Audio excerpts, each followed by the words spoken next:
Welcome to another Theory Thursday. My name's John Shields. If you've been here before, welcome back. If this is your first time, welcome. Today we are talking about the 1-5-6-4 chord progression. It's very important in music, especially pop music today. It's one of the most popular chord progressions of all time throughout history. And it started back in the 1700s with Pachelbel. We'll talk about why it's so popular. We're going to split it into two things. We're going to talk about math and we're going to talk about theory for a little bit. Why does it even sound so good to the human ear? And then why it works theoretically with pretty much any song you'd want to learn. So that's what we're talking about today. I have my Timex Gold Band Easy Reader on.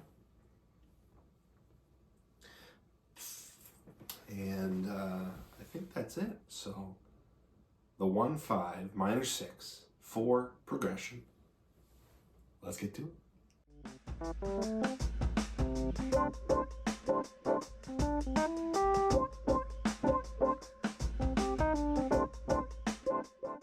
Hello, welcome to another Theory Thursday. Today we are looking at the 1-5 minor 6-4 progression.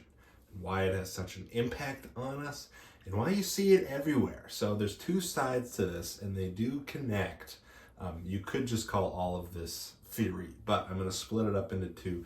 There's a math reason why this all works, and there's a theory reason why this all works, and why this is the most popular progression in pop music today, and maybe ever, okay?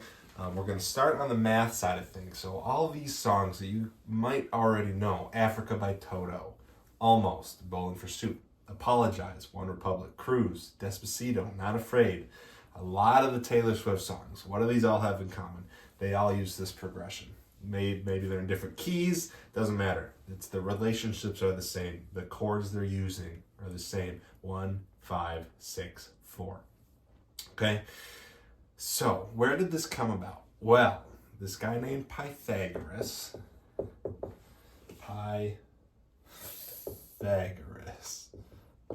who he was alive, he was like 570 BC to 495 or something. And yes, this is the guy you learn about in math class, Pythagoras, Pythagorean theorem, which if I remember right, a squared plus b squared equals c squared for right angle triangles, right? Okay, so this guy, big math guy, and what he found out was that with sound waves, certain notes together sound better than others. So for example, if you play a C and a G on a piano, that's a good interval. That's what we now call a perfect fifth. This is the guy that, well, not created it, but found out about it, why it works, and there's a mathematical explanation to why it works. What he found was simple ratios sound the best. Now, what do I mean by that? 1, 5, 6, 4, okay? So let's look at these breaking off by intervals. Octave is 2-1. Perfect fifth, 3-2. Now this we'll talk about on the theory side. I think this is a substitute chord. And perfect fourth, 4-3. Okay, these are ratios. What does this even mean? Well, let's take a look at sound waves. Okay? We'll take two notes. Okay? What does 2-1 even mean? Well, there's two notes. First note, here's the sound wave. That's one rotation through the wave, right? So that would be our 1. 2-1 would be, it happens twice. This wave happens twice in the amount of time it takes for this wave to do once, okay? That's 2-1. 2-1. Okay, so that would be an octave. Those two notes, that would be like a C and a C up an octave. That would be an E or an E up an octave. So that's what they mean by ratios. Now, these other simple ratios sound better, and this is why. Because what he found out was if you have two waves that don't line up very well, that's when you get dissonant sounds. So, I mean, you can get anything, you go from 2 to 1, which is the simplest ratio, right? All the way up to like 13, 20 firsts, 14 out of 29. So stuff like that, it's not going to sound good. It's going to sound dissonant is the word we use instead of consonant. So what we find is these ratios all are simple ratios, and the 6th chord I'm going to call a substitute chord because it's basically the same as a 1 chord, and we'll talk about that more over here. These chords can be used in any iteration, and a lot of these songs actually, if it's not 1, 5, 6, 4, you could split it down the middle. It could be 6, 4, 1, 5. Could be 4, 1, 5, 6. Just starting in different spots in the progression. Because of how these ratios are and how simple they are, it's all going to work out. It's all going to work out. And like I said, the 6 is basically a substitute for the 1, okay? So let's talk about the history on the theory side. This is why it works mathematically, because of the ratios, okay? Let's talk about theory. In music, we first see the commercial release of something like this with Pachelbel. Now, this is something you've definitely heard. Pachelbel, canon in D. It's played in almost every wedding ever. Okay, you'd recognize it if you heard it, but the chord progression, 1, 5, 6, look familiar. This is where we veer off a little bit. 3, 4, 1, 4, and 5. Okay, so 1, 5, 6. This is an extended cadence, right? 3, 4, 1, 4, 5, and then 5 always wants to go back to 1. So what do? We shrink this down into a 4. Okay? We shrink this down into a 4. And what do we get? 1, 5, 6, 4 is our progression. And this happens in the 1700s, okay? 1700s. Now, why does this work theory-wise? We know why it sounds good to us as humans. We know it's because of the simple ratios. Why does this work theoretically? Well, let's say we're in the key of C, okay? We'll spell out the C scale. C, D, E, F, G, A, B. And we're back to C, okay? Those are the 7 individual notes in the C scale. Well, let's take a look at these chords. If we use these chords, we're covering all of the notes in a C scale. In the 1 chord, we have a C, we have an E, and we have a G. In the 5 chord, we have a G, a B, and a D. In a 6 chord, we have an A, we have a C, and an E, and a 4 chord, we have an F, an A, and a C. So, let's just double check here. Do we have a C? Yes, here, and we have it here, and we have it here. Do we have a D? We have it here. Do we have an E? We have it here and here. Do we have an F? We have it in the 4 chord. Excuse me. Do we have a G? We have it in the 1, the 5. Do we have an A? We have it in the 6 and the 4. Do we have a B? We have it in the 5. Okay, so that's all the notes covered. That means if you have a melody line, doesn't matter what it is, if it's in the key of C, you can use these chords to harmonize with it. Because all the notes are covered, these chords are going to work with any melody line that doesn't deviate, of course. Any melody line that's in the key of C, you can put these chords to it, maybe not in this order, but these chords are going to work with any melody line.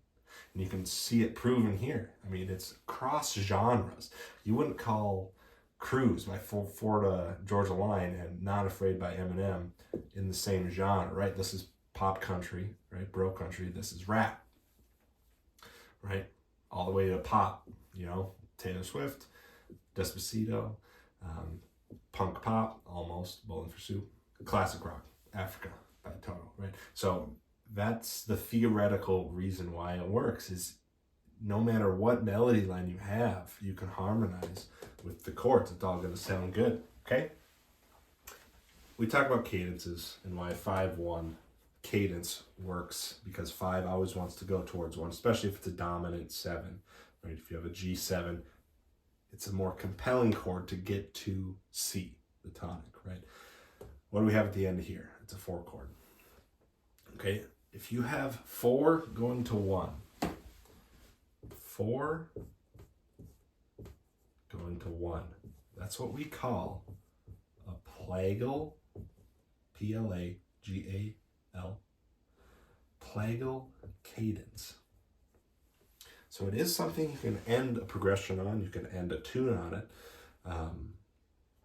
It's just a little less definitive than the ordinary 5-1 cadence, right? Because of this, 4-1, because it's less compelling and less definitive, I think that lends to the replayability, the repeatability of the progression. And that's why you can get pop songs just using this progression over and over and over and over again, because it doesn't sound like it's ending here, right? You hit the 4 and you go back to 1. It sounds like it just needs to keep going, right? So that's another reason why I think this lends its hand to special music today that's just reusing the old progression over and over and over again because of this plagal cadence. Now let's get back to this 6 chord. Now this doesn't land in one of the small ratios, right? A major 6 interval. Although it is if you look at it, it is a reverse interval of a 3rd, which would be, you know, the next one in the hierarchy here of simple ratios. But the 6 chord can be substituted out for a 1 chord and vice versa, whatever song you're playing. And that's where we get the idea of relative majors and minors, right? Because they're interchangeable. Look at the key signatures, for crying out loud. C major and A natural minor, same exact notes. Okay, what does that mean?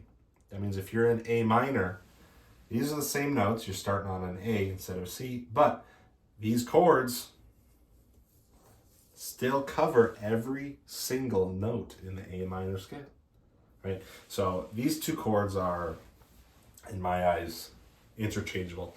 And just to put it one step further, what are the notes in a 1 chord? C, E, G, right? Well, the notes in the 6 chord, A, C, E. Well, what if we made it a 7? Well, look at this. C, E, G. It's the exact same, just a different bass note. You could write this as a C over A. That's the exact same as an A minor 7. Okay? So that's why it's interchangeable, because they're almost the same chord. They're 1 note away from being the exact same chord. Okay? Math-wise, simple ratios. Simple ratios. That's why it sounds good to the human ear, because of the actual wavelengths and the ratio between the 2 notes. And of course, we're making these full triads, so you're adding a 3rd note in there, but that's the gist of it. Proof in the pudding. I mean, that's just a very, very small list. Especially if you're learning guitar, you learn 1, 5, 6, 4 in any key you want, and it's going to open up pretty much any song you're going to want to play is going to fit in those chords. Okay, that's the math reason. Theory-wise, you get to hit every single note in a key with these chords. You can harmonize any melody you'd ever want to, as long as it stays in the key, with these 4 chords. Those are the only 4 chords you would need to ever harmonize anything. okay? And then just to recap, the plagal cadence, the 4-1, I think lends to its compelling repeatability, right? And that's a different thing. Usually when I say the word compelling, I'm talking about leading to a 1 chord, right? The dominant 7 compels your ear. It is a definitive end. You can hear it say, okay, this chord has to lead to that chord, and it sounds like an ending, right? The 4-1 is more like a, where are we going next? What's after this, right? And that's why you can repeat the progression over and over again. And it doesn't need to be in this order, like I showed over here, right?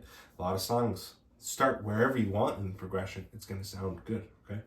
And then lastly, the 6th chord, why does that fit if we didn't talk about it in the intervals? Because it's a substitute. You could just as easily take this out and call it 1. 1-5, 1-4. Same, okay? Because even if you do, let's say you make this a 1 chord.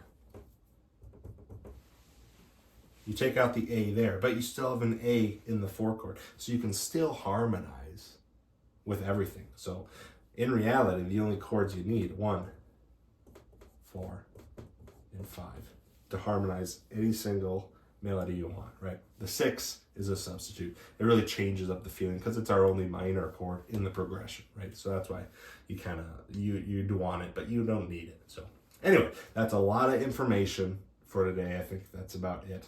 That's the 1-5 minor 6-4 progression, why it's so important, why it works, and why you should maybe learn it in whatever key you want, especially if you're starting out.